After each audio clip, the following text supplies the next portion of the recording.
지난주에 127편까지 공부했죠. 이 120편부터 134편까지 성전에 올라가는 시 이래가지고 아주 짤막짤막한 시인데 성전에 올라가면서 노래하는 시예요.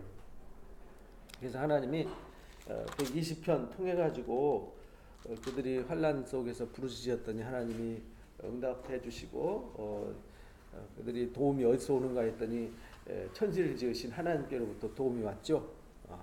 그리고 다윗의 그 오베데돔에서 언약궤를 메고 올라가면서 그 하나님을 찬양했던 시, 하나님을 모시는 것이 얼마나 중요한지.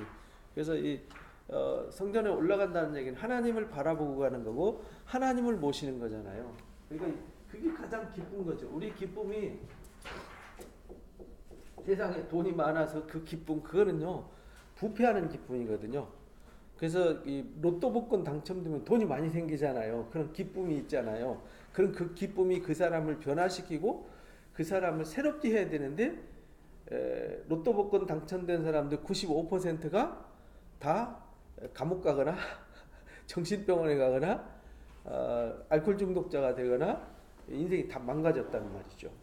근데 그 5% 남은 사람들은 어떤 사람들이냐면 자기 평소에 하던 일을 그대로 하면서 주신 것을 나누고 베푸는 사람들이었어요. 그러니까 돈을 다스리는 사람들이었죠. 다스릴 수 있는 사람들은 극히 이제 일부분만 생존하는 이 기쁨이라는 것은 하나님 주시는 기쁨, 이거보다 큰 기쁨이 없거든요. 지금 이제 이스라엘 백성들이 그 기쁨을, 이 성전에 올라가는 시를 기쁨으로 부르면서 가는 거잖아요. 근데 그 기쁨으로 부르면서 가는 그 기쁨이 어디서부터 왔냐면 환난을 경험하면서 얻은 거예요. 왜냐하면 하나님 말씀 떠나봤거든요. 자기 이기심과 자기 탐욕과 자기 뜻, 자기 목적을 이루기 위해서 막 달려가 봤어요. 왜냐하면 하나님이 하시는 말씀, 하나님 하시는 일은 지루하고 따분하고 재미없고 뭔가 안 될 것 같고 미련해 보이고 이랬단 말이에요. 그래서 자기들 좋은 거를 쫓아간 거죠. 이건 화려해 보이고 괜찮아 보이고 좋아 보이는 거 따라갔는데 정말 만신창이가 된 거죠. 처참하게 된 거죠. 그런데 도저히 빠져나올 수 없는 수렁과 늪을 경험한 거죠. 이제 끝났구나. 이제 아무것도 희망이 없구나 하는 그 속에 하나님이 아니야, 내가 너희를 버리지 않았어. 내가 너희를 사랑해. 내가 너희를 깨닫게 하려고, 내가 너희를 새롭게 하려고 놔둔 거야. 그래서 그들이 깨달을 때 그들이 돌아오게 한 거죠. 그래서 나의 도움이 어디서 오는가? 천지를 지으신 여호와께서다. 언약궤 메고 가면서 그 다윗이 그 많은 세월 동안에 사울 왕한테 쫓겨다니면서 외롭잖아요. 정말 외로웠잖아요. 광야에서 다 아무도 없고요. 그 화려했던 막 다윗은 사울은 천천히요, 다윗은 만만히요 하면서 막 사람들이 환호성 지를 때 그 환호성에 익숙해지면요, 그 초라함과 그 외로움을 이기지 못하는 거거든요. 그 연예인들이나 정치인들이 우울증에 많이 걸리고 행복하지 못한 이유가요, 정치인들은 당선되면은 그 영광과 환호 다 받잖아요, 그죠? 그러니까 막 그게 막 우쭐해가지고 막 어디 가도 막 사람들이 굽신굽신하고 자기가 어디 가서 몇 마디 하면 막 다들 막 벌벌 떨고 막 이런 걸 경험하면, 권력의 맛을 들면 이거 잊지를 못하는 거죠. 마치 마약 주사와 똑같다 그래요. 마약 주사. 한번 그 달콤한 맛을 경험하면 못 잊는 거죠. 연예인들도 그 막 인기 막 어디 가나 막 사람들이 알아보고 막 누구다 사진 좀 찍어주세요 하면서 이러다가 아무도 알아주지 않고 쟤 누구지 몰라줄 때 그 아주 그 말할 수 없는 아픔을 겪는다고 그래요. 그러니까 다윗이 그렇게 막 골리앗 넘어뜨리고 났을 때, 그리고 그 이후에 블레셋 사람들과 전쟁할 때 그 받는 그 환호성 대단했잖아요. 근데 사울 왕이 죽이려고 하니까 보따리 하나 메고 도망가는 거잖아요. 그래서 광야로 심지어는 블레셋 아기스 왕한테 가가지고 미친 채까지 하면서 생명을 구걸해야 되는 상황. 야, 그거 얼마나 외롭습니까? 그런 상황 속에서 헤매고 왔는데 이제 자기를 그 환난 속에서 건지시고 그 고난 속에서 함께하셨던 하나님을 내가 모시고 그 하나님과 함께 기뻐하면서 평안을 누리고 잔치하는 삶을 살아갈 수 있다라는 그 기쁨. 그래서 이게 122편이었잖아요. 지난주에 그걸 우리가 홍보했던 거예요. 그래서 123편과 125편은 바벨론 포로에서 돌아오면서 환난 가운데서 하나님이 그들을 건져주신 얘기였잖아요. 124편도 이제 다윗의 시잖아요. 122편, 124편 다윗의 시 이렇게 표시를 해놔서 요즘 성경은 참 보기 좋죠, 그죠? 그래서 하나님 함께 하시지 않았더라면 정말 큰일 날 뻔했다는 것을 경험하게 되고 126편도 포로에서 돌아오면서 꿈꾸는 것 같다. 말 그대로 늪속에서 도저히 헤어나올 수 없는 지옥 밑바닥을 경험한 그들이 자기들은 아무것도 한 게 없어요. 내가 아무것도 한 것도 없고 할 수 있는 힘도 능력도 없는 상태인데 어느 날 갑자기 막 페르시아 제국의 거대한 제국의 황제가 하나님의 명령을 따라서 너희들은 가서 성전을 건축하라라고 막 물자까지 도안해주고 막 호위대까지 보내줘서 건드리면 막 다 박살낸다 하면서 건드리지 말아야까지 해가지고 조서를 보내줄 때 이건 뭐지 하는 그 마음 이해가 우리는 잘 안 되잖아요, 그렇죠? 근데 그들은 꿈꾸는 것 같은 거죠. 그래서 126편이니까 꿈꾸는 것 같은 시였어요, 그렇죠? 그 127편은 이제 솔로몬의 시였잖아요. 솔로몬의 시, 가정의 시. 그러니까 하나님이 함께 하시지 아니하면이라는 날, 하나님이 함께 하시지 않는 가정, 하나님이 함께 하시지 않으면은 우리의 수고 다 헛되다라는 것을 가르쳐 주셨어요. 그래서 하나님께서 이제 사랑하는 자들에게 이제 은혜 베푸셔서 행복한 가정 이루게 하시고 자식이 전통의 화살 같다 그랬잖아요. 그리고 이 사랑하는 자에게 잠을 주신다, 이렇게 평안을 주신다라는 약속을 주셨어요. 그래서 주님을 모시고 사는 가정, 주님을 떠난 가정, 이걸 이제 가르쳐 주셨단 말이죠. 그래서 우리가 무엇을 하든지 주님이 있는 삶, 없는 삶, 우리가요 항상 저도 늘 경험하는 것이 뭐냐면 이 불행이라는 것은 다른 데 있는 게 아니에요. 내 마음속에 있는 거지. 화려한 무리와 화려한 환경이 있으면 내가 행복할 거라는 착각 속에 빠지는 거죠. 근데 아무도 없어요. 나 혼자 무인도에 있어요. 그러면 나는 불행할 거라고 생각하는 거잖아요. 이게 이제 그 불행이냐 행복이냐, 이 주변이 아니단 말이죠. 불행은 이 주변이 아니고 나란 말이죠. 나.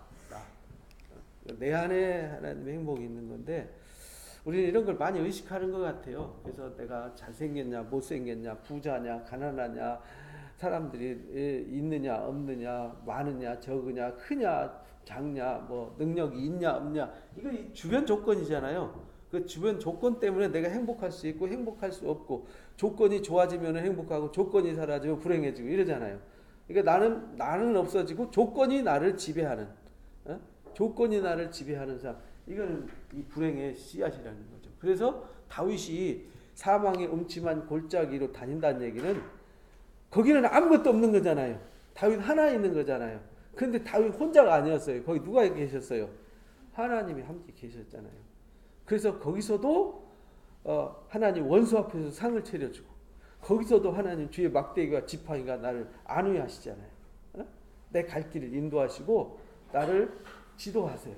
그러니까 감사해야 되는데 우리가 자꾸 이제 그러다 화려한 사람들을 의지하고 스포츠를 이게 이제 없어져요. 그게 이제 127편이란 말이죠. 128편은 그 후편이에요. 후편. 하나님을 경외하는 자에 대한 행복에 대해서 가르쳤단 말이죠. 여호와를 경외하며 그의 길을 걷는 자는 복이 있어요. 하나님을 경외하며 그 길을 걷는 자. 127편에는 하나님의 경령을 부정하는 사람에게는 헛됨 말했잖아요. 하나님이 지키시지 아니하면, 하나님이 지키시지 아니하시면, 하나님이 집을 세우지 아니하시면, 지키지 아니하시면 이렇게 돼 있었잖아요. 후보가 헛되다 이렇게 말했잖아요. 그러나 여기 28편은 경외하며 그 길을 걷는 자마다 긍정이잖아요. 우리가 하지 않으면, 가지 않으면, 근데 하면, 이렇게 하면, 이 길로 가면, 이렇게 이제 성경은. 그래서 우리가 고린도전서 우리 수련회 나는 그 교재에도 우리가 제가 보내드렸죠. 거기에 보면은 고린도전서 13장에 보면은 사랑이 두 가지예요. 하면, 하지 않으면 두 가지로 이루어져 있어요. 사랑은 무례히 행하지 않아요. 썩내지 않아요. 근데 사랑은 오래 참아요. 사랑은 기다려요. 그죠? 그러니까 해야 되는 게 있고 하지 않아야 되는 게 있어요. 그러니까 사랑이 왜 문제가 되냐면 해야 될 것을 안 하고 하지 말아야 될 것을 하니까 깨지는 거죠. 여기서도 지금 하나님의 말씀으로 어떻게 살면 행복해진다라는 조건을 가르쳐 주신 거죠. 하나님을 경외하며 그 길을 갈 때 행복해질 수 있어요. 그래서 내가 그의 손에 수고한 대로 먹게 되고 복되고 형통하게 돼요. 이 시편 1편과 똑같은 얘기죠. 119편 우리가 길게 막 3주 동안 우리가 공부했던 내용과 똑같은 내용이죠. 그렇죠? 그래서 우리 하나님을 경외하고 그 길을 걸으면 하나님께서 우리가 수고한 것 하나도 헛되지 않게 하고 복을 받게 한다. 형통하게 한다. 그래서 내 집 안방에 있는 내 안에는 결실한 포도나무 같고 그런 그 집안은 그렇게 기쁨이 있고 이 말이죠. 내 식탁에 둘러앉은 자식들은 어린 감람나무 같다. 그러니까 포도나무 같고 감람나무 같다는 말은 이스라엘의 최고 고귀한 나무들이 가장 소중하고 그들에게 희망을 주는 나무들이 이제 포도나무, 감람나무, 무화과나무 이런 거잖아요. 그래서 우리를 마지막 때 하나님 나라에 임하면은 무화과나무 아래 서로 초대할 거다. 니고데모가 무화과나무 아래 있다가 주님이 그 아시고 부르셨잖아요. 무화과나무 아래 있다는 말은 그들은 무화과나무 아래에서 뭐 하고 있었냐면 말씀을 읽고 묵상한단 말이죠. 기도한단 말이죠. 이제 그런 사람들은 복이 있어요. 그래서 하나님께서 그 가정이 그렇게 복이 있고 형통한데 어떻게 복이 있고 형통하냐면 가족, 아내는 남편, 남편은 아내, 그리고 자식들 이렇게 복을 주신다. 형통하게 하시되 둘러앉아서 기쁨을 누리고 늘 풍성함이 있게 한다. 풍요롭게 한다. 기쁨이 떠나지 않게. 그래서 기쁨을 준다. 기쁨을 준다.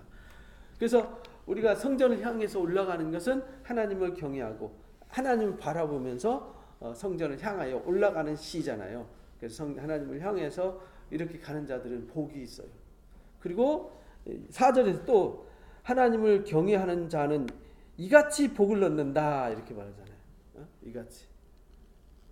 이같이 어떻게 여호와께서 시온에서 내게 복을 주실지어다 너는 평생에 예루살렘 번영을 볼 거다. 하나님을 경외하고 그의 길을 가면은 가정에 복을 주시고요. 또 수고한 것에 복을 주시고 수고한 것이 복이 있으니까 가정이 풍성해지는 거죠. 그리고 하나님을 경외하는 자는요. 시온은 하나님의 언약궤가 있는 곳이 시온이잖아요. 하나님의 언약궤는 거기 하나님의 언약의 말씀이 있잖아요. 하나님의 약속이 있는 곳, 하나님의 뜻이 머무는 곳 이 말이죠. 하나님의 눈길과 마음이 머무는 곳. 솔로몬한테 그렇게 말했어요. 열왕기상 9장에 보면은 성전 봉헌기도 8장에서 봉헌기도하고 9장에서 이제 하나님 응답하실 때 내가 그 컴컴한 건물 안에 있는 게 아니라 하나님이 그곳에 눈길을 두고 마음을 두고 뜻을 두시겠다는 거잖아요. 당신의 영원한 이름을 기념하는 곳이 되게 하겠다. 기념하는 것이 하나님 거기에 그 건물 안에 계신 분이 아니란 말이죠. 근데 이제 대부분 사람들은 예배당을 성전이라고 생각해서 하나님은 성전 안에 계신 하나님 그래가지고 그 앞에 가서 이렇게 기도하고 거기 가서 기도 안 하면 마치 기도 안 한 것 같은 이런 뉘앙스는 어디서 나온 거냐면 우상숭배 습관에서 나온 거예요. 우리나라 사람들도 신당에 가서 기도하고 신당에 신이 있다라는 의식. 그 사도 바울이 이 사도행전 17장에 보면 아테네 가서 설교하잖아요. 아덴이 아테네거든요. 아테네 가면은 그 아크로폴리스라고 하는 이 언덕이 있어요. 그 언덕 위에 바위 언덕 위에 보면 평지가 아주 굉장히 넓어요. 축구장 몇 배 되는 넓은 언덕이 있는데 그 위에 이제 신전들이 쫙 있습니다. 그 중에 핵심 신전이 파르테논 신전이에요. 파르테논이 이제 이 여신이잖아요. 여신. 아테나라고 하는 여신 신전이 파르테논 신전이라면 처녀 여신. 그 신전에 이제 앞에 언덕이 있는데 바위 언덕이 있는데 거기 아레오바구 언덕이라고 했어요. 아레오바구. 그래서 바울이 거기서 설교하잖아요. 아레오바구 언덕에서 설교를 하세요. 그때 설교할 때 너희들의 신은 저 건물 안에 있지만 컴컴한 저 건물 안에 있지만 우리 하나님은 천지를 지으신 하나님, 어디나 계신 하나님, 인종과 국가의 한계를 만드시고 모든 것을 주관하시는 신, 너희들이 이름 모르는 어떤 신에게라고 시를 썼는데 그 신이 누구냐? 여호와 하나님이시다. 이걸 이제 설명하잖아요. 그런데 사람들은 이 로마의 사람들 또 헬라 세계에 사는 사람들도 늘 신은 어떤 신전 안에만 있다고 생각을 했어요. 그래서 신을 만나려면 어딜 가야 돼요? 신전을 찾아서 가는 거죠. 그래서 십자군 전쟁이 참 불행한 전쟁이었잖아요. 기독교에 가장 오점을 남긴 전쟁이 십자군 전쟁인데 누군 그걸 뭐 미화시켜서 뭐 이렇게 얘기하지만 사실은 불행한 전쟁이었단 말이에요. 왜냐하면은 신이 거기에만 있다.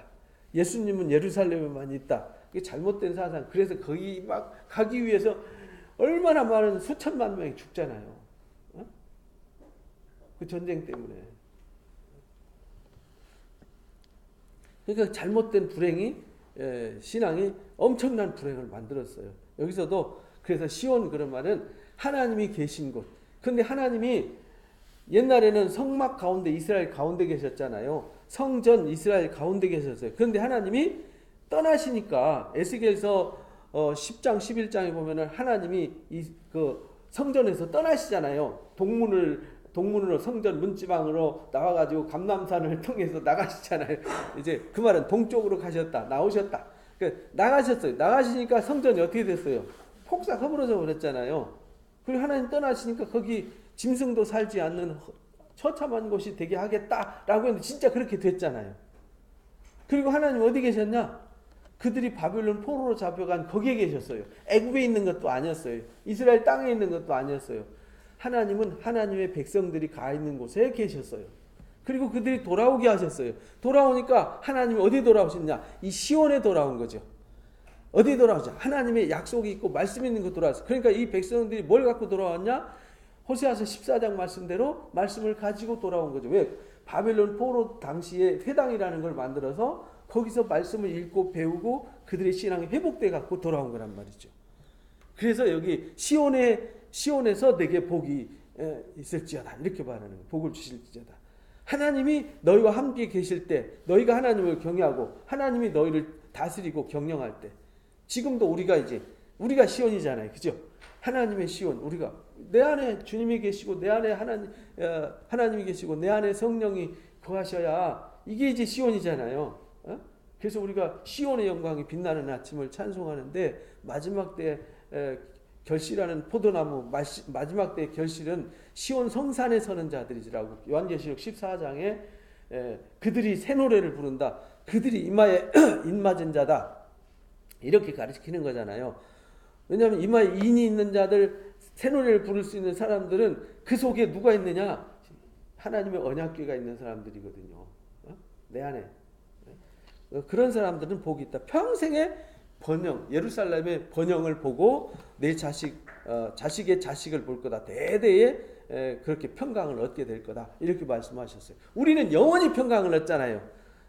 이미 우리는 하나님 나라가 내 안에 임해서 영원토록 영생하기까지 주님이 다시 오실 때까지가 아니라 주님이 다시 오신 그 이후에도 영원해지는 거잖아요. 지금부터 이런 영화가 있다라는 걸 이제 그 당시에 성전에 올라가는 사람들의 신앙의 회복의 모습을 가지고 128편 아주 단순한 몇 절이지만 거기에 명확하게 표현을 했어요.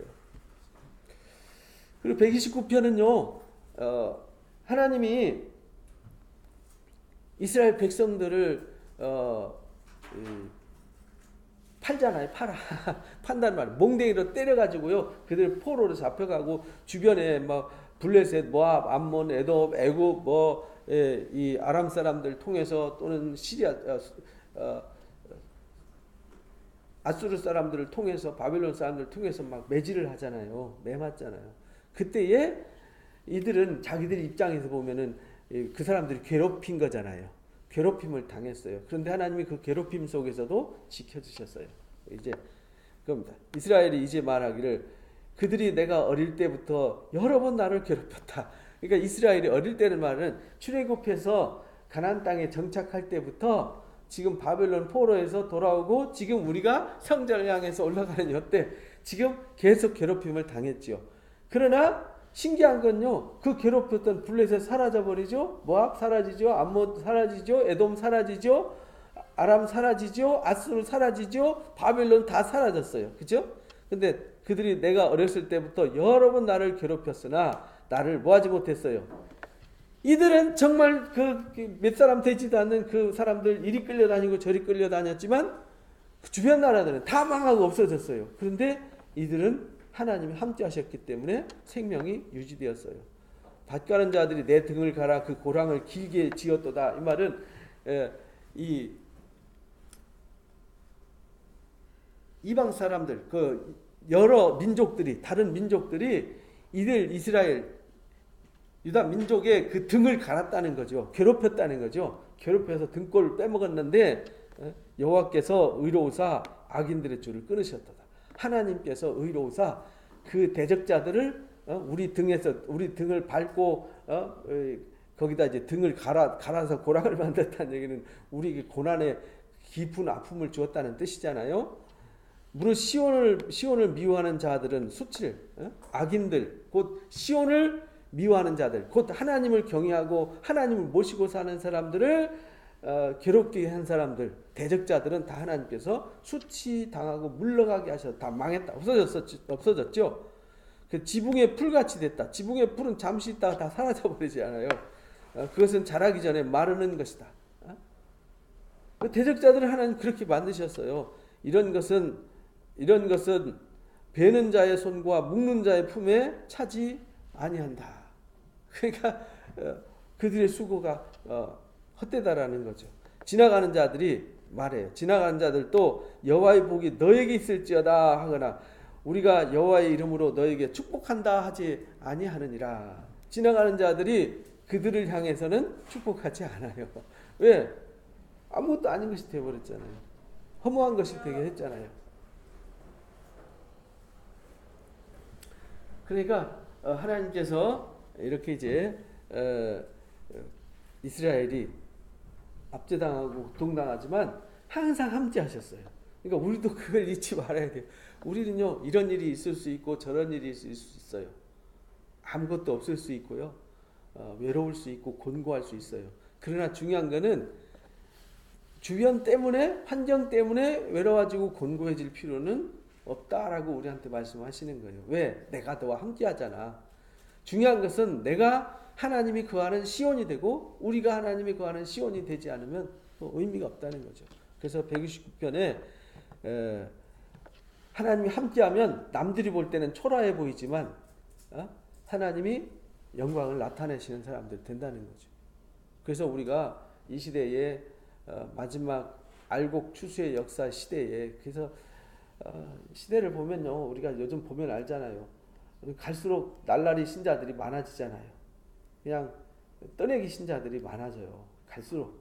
그래서 막 큰 초대형 교회들 뒤 그늘에 숨어갖고 적당히 그냥 예수 안 믿자니 그렇고 그냥 적당히 뒤에 숨어서 신앙하는 이런 신앙이 되면 이제 안 된다는 거예요. 정말 내가 하나님이 거하는 시온이 되도록 진리를 구하고 진리 안에 서서 진리로 살고 여호와를 경외하고 내 안에 하나님이 거하고 하나님의 나의 삶의 통치가 이루어지는 그것이 계시록에 보면 그대로 나와요. 7인이 떨어지고 대접이 쏟아지고 나팔이 불리고 대접이 쏟아질 때 그 남는 수는 많지 않단 말이죠. 왜냐하면 환란은 그게 이제 환란이잖아요. 나팔 불려지고 재앙이 7 대접이 쏟아지는 것이 환란의 바람이라는 거죠. 그 환란의 바람에 다 날아가고 남는 자만 구원받는 거잖아요. 남는 자. 그래서 우리가 이사야 요즘 새벽에 공부하다 요즘 고린도전서 공부하느라고 잠깐 멈췄는데 그 부분 다 남는 자 얘기잖아요. 남는 자. 남는 자. 먼 가지에 4-5개 남은 감람나무 흩는 뒤에 저 가지 끝에 몇 개 남은 것 같다. 이렇게 된다라는 거죠. 그래서 그걸 말씀해 주셨어요. 그 다음에 130편은 이게 뭐냐면 회개의 시예요. 이제 회개의 시가 7편이 있다 그랬죠. 회개의 시 우리가 6편 공부했고요. 32편, 38편 이게 이제 앞에 나오는 거죠. 그 다음에 이제 51편 다윗이 우리 아내 바세바를 인해 가지고 이제 환난을 겪었던 시 중간에 그 다음에 이제 여기 102편 우리가 봤죠. 102편 그 다음에 이 130편 그 다음에 143편 이래가지고 7개의 그 회개의 시가 있어요. 그 중에 지금 우리가 130편을 보는 거죠. 회개의 시. 근데 여기 회개의 시가 약간씩 차이가 있어요. 여기는 직접 본인이 죄짓고 나단한테 책망 받았을 그 당시의 상황. 여기 이제 32편 같은 경우에는 그 불의를 사함 받았을 때 용서받고 쓴 시, 이런 시 이렇게 나와요. 여기 130편에는요. 내가 하나님께 여호와여 내가 깊은 곳에서 주께 부르짖습니다. 깊은 곳이 어디냐면 우리는 깊은 곳이 어디죠? 우리가 언제 깊은 곳에 가죠?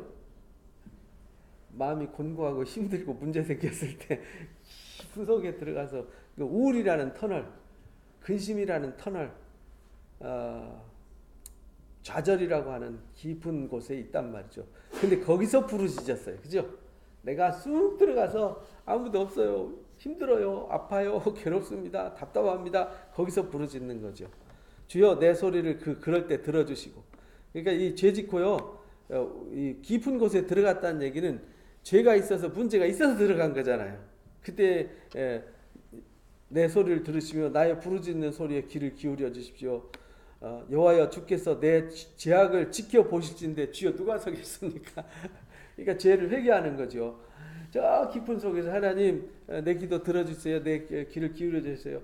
저는 하나님 앞에 설 자격이 없습니다. 제가 죄져 갖고 이렇게 깊은 곳에 들어와서 이렇게 헤매는데 이 죄 용서 안 하고 주님이 너 죄졌으니까라고 따지면 주님 앞에 설 사람 누가 있겠습니까? 그 얘기잖아요.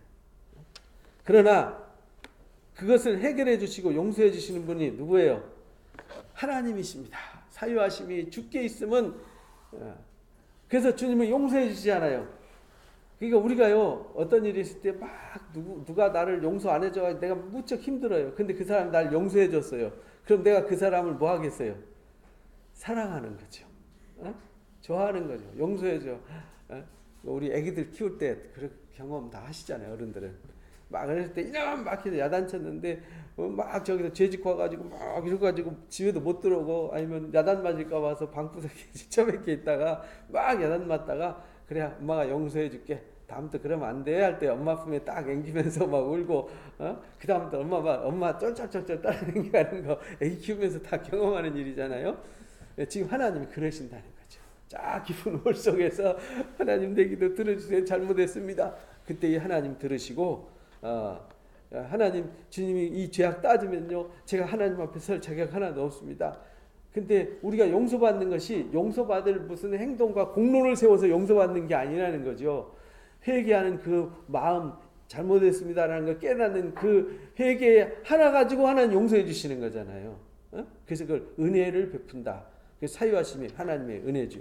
그래서 그래서 용서하시면 주를 경외하게 하십니다. 나 곧 내 영혼은 여호와를 기다리며 나는 주의 말씀을 바라는도다. 그래서 내 영혼은 여호와를 기다려요. 그러니까 용서해 주시고 나를 회복시켜 주시고 그 깊은 속에서 나를 건져 주실 분은 누구밖에 없어요. 하나님 외에는 존재하지 않거든요. 사람도 안 돼요. 돈도 권력도 힘도 뭐 세상에 그 어떤 것도 안 돼요. 왜? 다 이기적이잖아요. 조건이 붙어 있잖아요. 그런데 하나님은 조건이 없어요. 그냥 하나님 앞에 회개하는 거 그거 하나 보시는 거죠. 그러면요 거기서 우리를 건져주세요. 그래서 이 환난과 죄악 가운데 고난 가운데서 하나님만을 기다리는 거죠. 그래서 나는 주의 말씀을 바라는도다.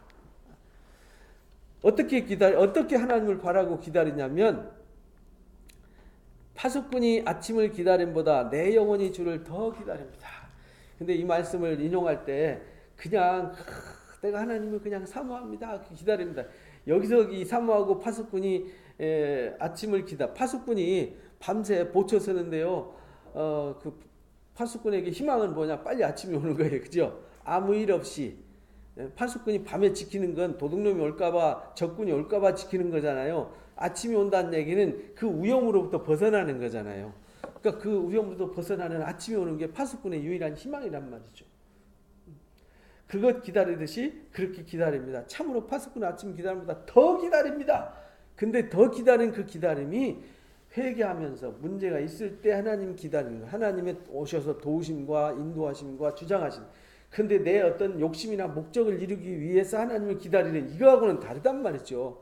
근데 하나님의 말씀을 잘못 인용해 가지고 자기 목적과 뜻을 이루기 위한 기다림, 이걸로 가면 안 되는 거예요.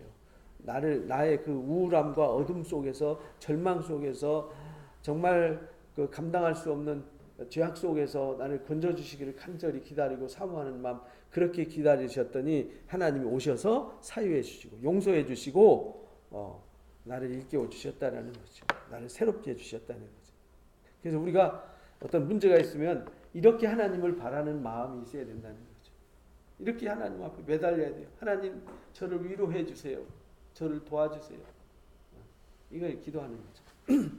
그래서 이스라엘아, 여호와를 바랄지어다. 그러니까 이스라엘아, 너희 문제 있으면 자꾸 뭘 해보려고 하지 말고, 누구를 기대려고 하지 말고, 뭘 붙잡아 매달리려고 하지 말고, 누굴 붙잡아야 돼요? 하나님을 붙잡고 하나님을 바라라. 여호와께서는 인자하심과 풍성한 속량이 있다. 하나님만이 그것을 용서해 주시고 그것을 해결해 주실 수 있다. 하나님은 너희를 사랑하신다. 그래서 너희를 받아주시고 용서해 주실 수 있고 문제를 해결해 주실 수 있는 분은 하나님밖에 없다. 그러니까 하나님만 바라라, 이렇게 말씀하시는 거죠. 그가 이스라엘의 그 모든 죄악에서 뭐 하신다고요? 속량하시기 때문이다 라는 회개이시. 짧은 내용이지만 확실한 주제잖아요. 그죠? 그래서 이스라엘이 성전을 향해서 올라갈 때 이 시를 찬송하면서 부르는 이유도요.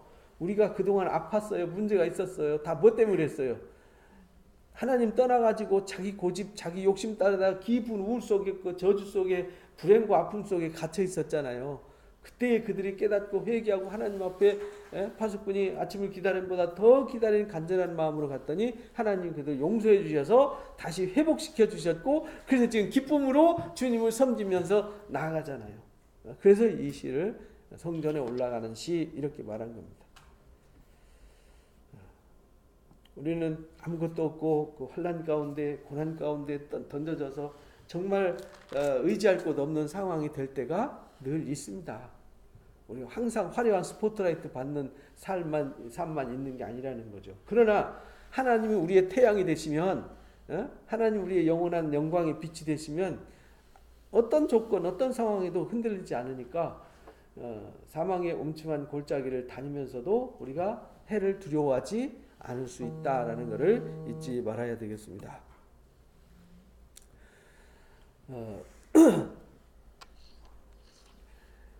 131편은 보면은 그 다윗의 시 이렇게 돼 있죠. 다윗이 막 화려한 스포트라이트 받을 때는 막 골리앗 넘어뜨리고 막 할 때 사울은 천천히, 다윗은 만만히 하고 모든 백성들이 다윗을 칭송할 때는요, 대단했죠. 근데 사울 왕 때문에 쫓겨간다 그랬잖아요. 그 당시의 상황을 생각한 거예요. 그래서 막 미친 체 하면서 생명을 구걸하고 광야에 다니면서 그때 외로울 때 비로소 더 하나님을 신뢰하게 되는 거죠. 그렇잖아요. 화려한 사람들이 보여지고 화려한 속에 있을 때에는 하나님이 보이지 않아요. 근데 아무도 없을 때 그때 하나님이 보이는 거죠. 진짜 곤고하고 외로울 때 하나님을 진심으로 찾는 거잖아요. 사람들 많은 속에서는요, 하나님이 보이지 않고 그냥 그 무리 속에서 나를 모르고 그냥 그 분위기에 젖어서 사는 거죠. 근데 다윗은 비로소 쫓겨나왔을 때 비로소 깨달아. 그래서 쓴 시예요. 이게 짧은 3절인데요. 여호와여, 내 마음이 교만하지 아니하고 내 눈이 오만하지 않습니다. 왜? 이제 자기가 가진 거 아무것도 없잖아요. 붙잡을 거 아무것도 없잖아요. 돌아갈 데도 없잖아요. 기다리는 데도 없잖아요. 언제 내가 죽을지, 어떤 상황이 닥칠지, 어디로 도망가야 될지 궁리해야 되는 상황이 되니까요. 이제 교만한 마음 다 날아가 버렸어요. 자기 내세우던 거, 자기 힘, 자기 자랑하는 거, 자기 권력, 자기 백그라운드 아무것도 없어요.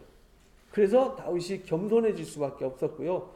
오만함을 버리지 않을 수 없었죠. 그래서 교만하지 않고 오만하지 않습니다. 내가 큰 일과 감당하지 못할 놀라운 일을 하려고 힘쓰지도 않았습니다. 그래서 다윗은요, 광야 도망다니면서 내가 사람들 모아야지. 내가 어떻게든지 인재들 막 섭외를 해가지고 저 사울 왕을 공격해가지고 내가 하나님 나를 기름 부었으니까 내가 왕 돼야 돼. 나 왕이야. 나 왕이야. 나는 왕이니까 이거 해야 돼. 이렇게 안 했다는 거예요.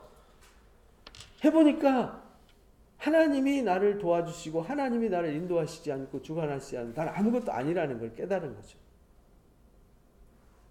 이거 깨닫는 게 참 많은 아픔 속에서 시간 속에서 되는 거죠. 우리는 무슨 일이 있으면 하루 이틀 만에 한두 주 만에 한두 달 만에 되기를 바라잖아요. 근데 다윗이 이런 일이 생긴 것이 뭐 때로는 5년, 10년, 20년 이런 과정을 거쳐서 생긴 일이거든요. 그래서 우리가 이제 단순하게 어떤 1시간, 2시간, 한두 달 이거 가지고 우리를 평가하고 판단하면 안 된다는 겁니다. 그래서 그렇게 하지 않았습니다. 실로 내가 내 영혼으로 고요하고 평온하게 하기를 젖된 아기가, 그러니까 진짜 내가 영혼이 고요하고 평안한 것은 젖된 아기가 엄마 품에 안기는 것 같이 했다는 거예요. 내 영혼이 젖된 아이와 같습니다. 그러니까 광야 그 어둠 속에서 환난 속에서 고난 속에서 진짜 하나님을 느낀 거예요. 진짜 하나님의 품을 느낀 거죠. 그래서 그 속에서 동굴 속에서도 광야의 그 척박한 곳에서도 아무것도 의지할 거 기댈 수 없는 그 상황 속에서 내가 엄마 품에 안긴 아기처럼 그런 포근함과 평안함을 느낄 수 있었다는 거예요. 그래서 예수님이 기도할 때 어디로 들어가라 그랬죠? 골방으로 들어가라 한 말이 그런 말씀입니다. 자꾸 내 눈에 내 환경이 어려워졌을 때 낙담하지 마라. 힘들어하지 마라. 하나님을 경외하라.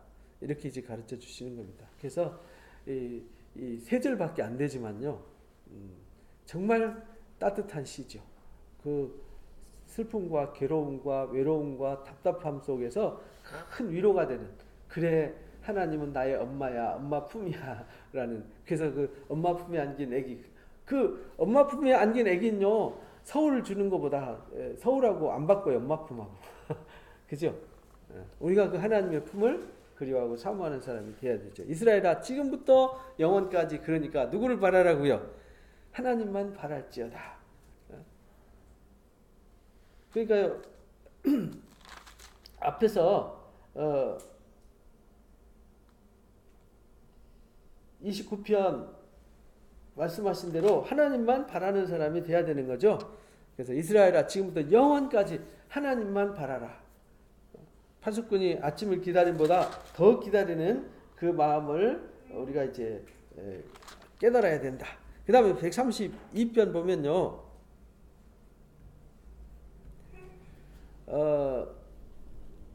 다윗이 거기 보면 이제 성전에 올라가는 시 이렇게 되어 있는데 다윗의 그 약속을 기억해 주십시오라는 시예요. 다윗의 언약을 기억해 주십시오. 언약을 기억해 주라는 말은 하나님 우리가 말씀 잘 지키고 말 잘 들 테니까 다윗한테 그렇게 약속한 약속 우리한테 꼭 지켜주세요. 그런 시예요. 여호와여 다윗을 위하여 그의 겸손을 기억해 주십시오. 그가 하나님께 맹세하여 야곱의 전능자에게 서원하기를 내 장막의 집에 들어가지 아니하며 내가 내 장막에 들어가지 아니하며 내 침상에 오르지 아니하고 내 눈을 잠들게 하지 아니하며 내 눈꺼풀로 졸게 하지 아니하기를 여호와의 처소 곧 야곱의 전능자의 성막을 뭐하기까지 발견하기까지 하리이다 하였나이다. 그러니까요 다윗은요 하나님 모시는 것을 최고로 여겼다는 거예요. 하나님만을 사랑하죠. 우선순위를 그렇게 두었어요. 우리가 에브라다가 어디냐면 베들레헴, 거기가 이제 다윗의 고향이잖아요. 그래서 복음서에 보면 그렇게 나오잖아요. 이 이 시편 말씀을 인용해 가지고요. 에브라다에 복이 있다 이렇게 말하잖아요. 거기서 다스릴 자가 날 것이다. 거기가 이제 어디냐면 베들레헴 땅이란 말이죠. 거기 있다함을 드러나니 그 하나님의 언약이 있는 곳이잖아요. 하나님의 약속이 있는 곳, 하나님이 약속한 자가 있는 곳. 그 나무밭에서 찾았도다. 우리가 그의 계신 곳으로 들어가자. 그의 계신 곳. 그러니까 하나님 다윗에게 그렇게 약속한 것을 기억해 주십시오. 우리가 다윗처럼 그 언약을 가운데 있는 곳에 들어가겠습니다. 그의 발등상 앞에 엎드려 예배하겠습니다. 여호와여 일어나 주의 권능의 계와 함께 평안한 것으로 들어가십시오. 이렇게. 권능의 계가 있는 함께하는 평안한 곳 거기 어디냐? 하나님의 언약이 있는 곳. 다윗이 언약궤를 모셨잖아요. 다윗이 하나님만을 최고로 섬겼어요. 하나님이 최고예요. 하나님을 중심에 세워뒀어요. 그러니까 그 하나님이 계신 그곳에 들어가게 해주십시오. 그래서 우리가 하나님만 바라겠습니다. 지금부터 영원까지 하나님만 바라보고 하나님께 가겠습니다.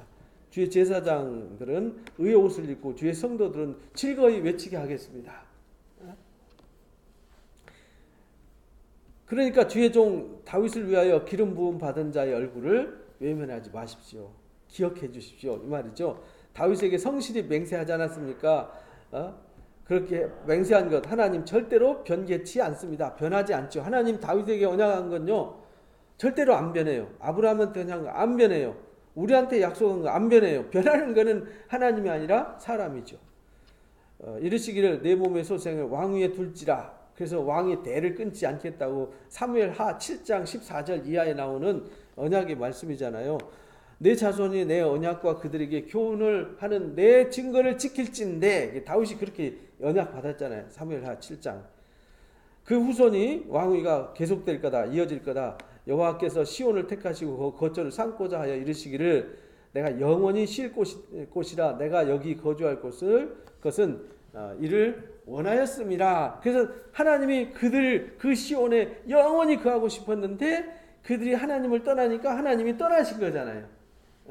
하나님 떠나셨어요. 그 시온이 그래서 다시 하나님이 그 시온에 돌아오기를 구약성경에 계속 기도하시잖아요.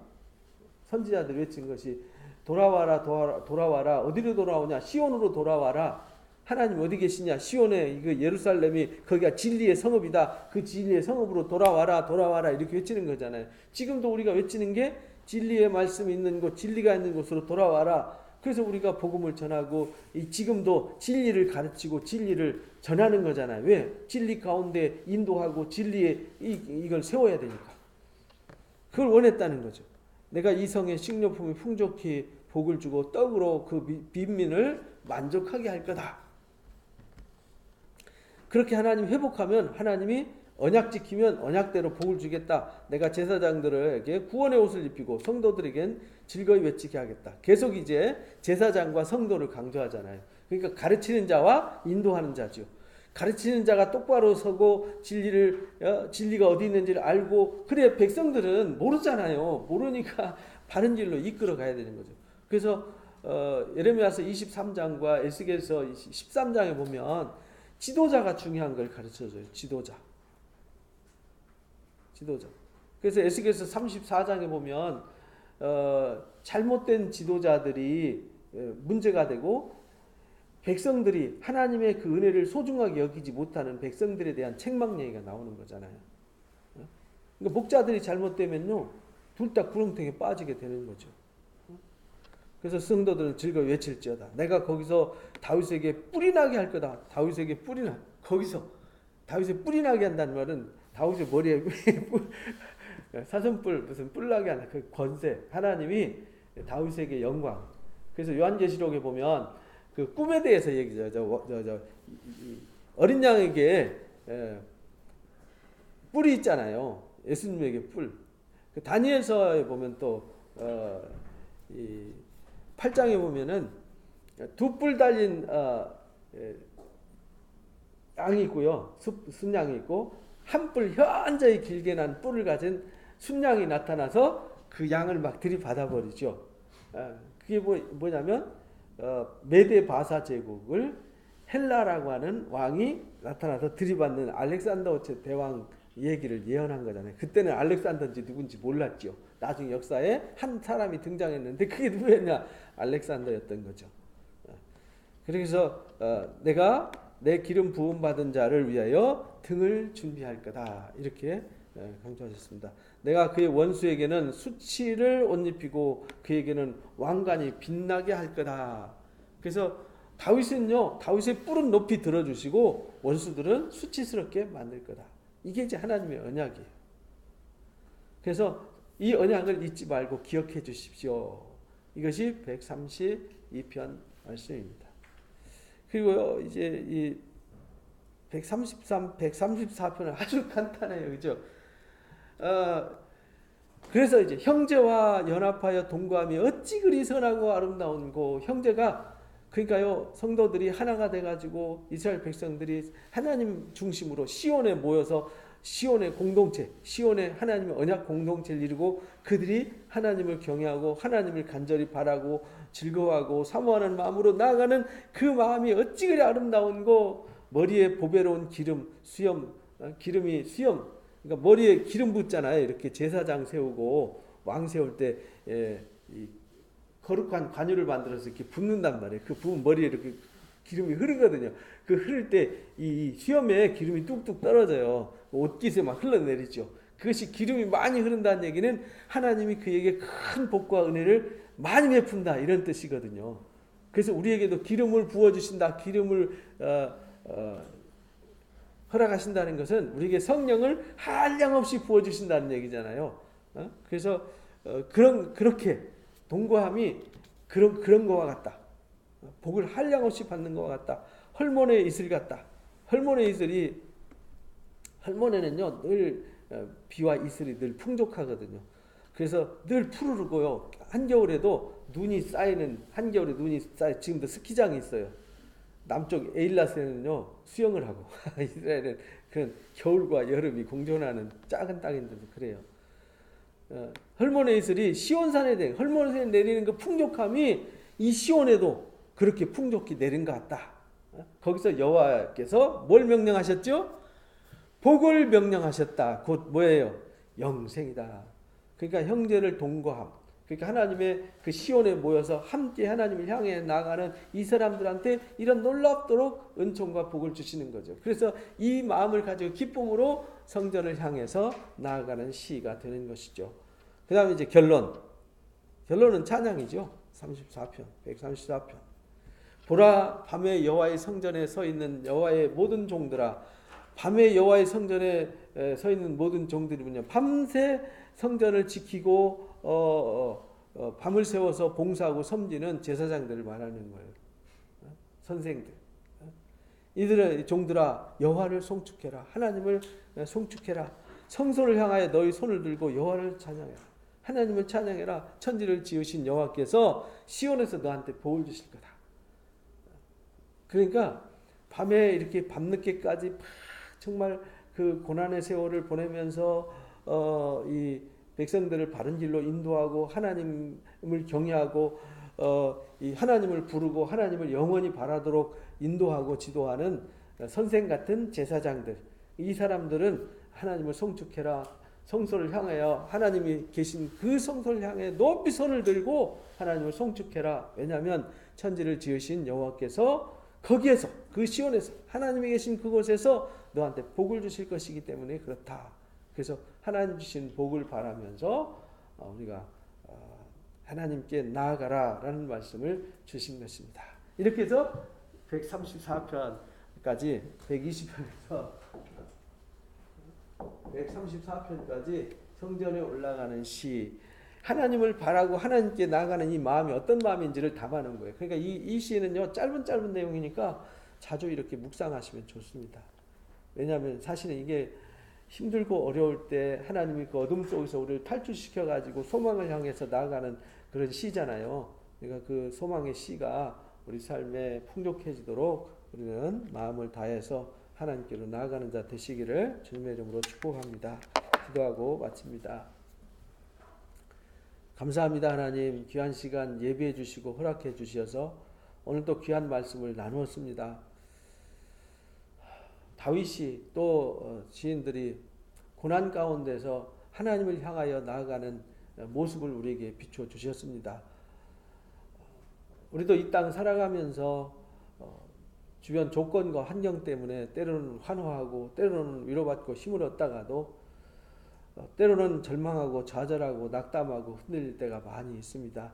그러나 의인들은 아무도 없어도, 다윗은 아무도 없어도 하나님 품 안에 안긴 어린 아이처럼 그렇게 하나님만이 최고였고 하나님만을 온전히 사랑하고 섬겼습니다.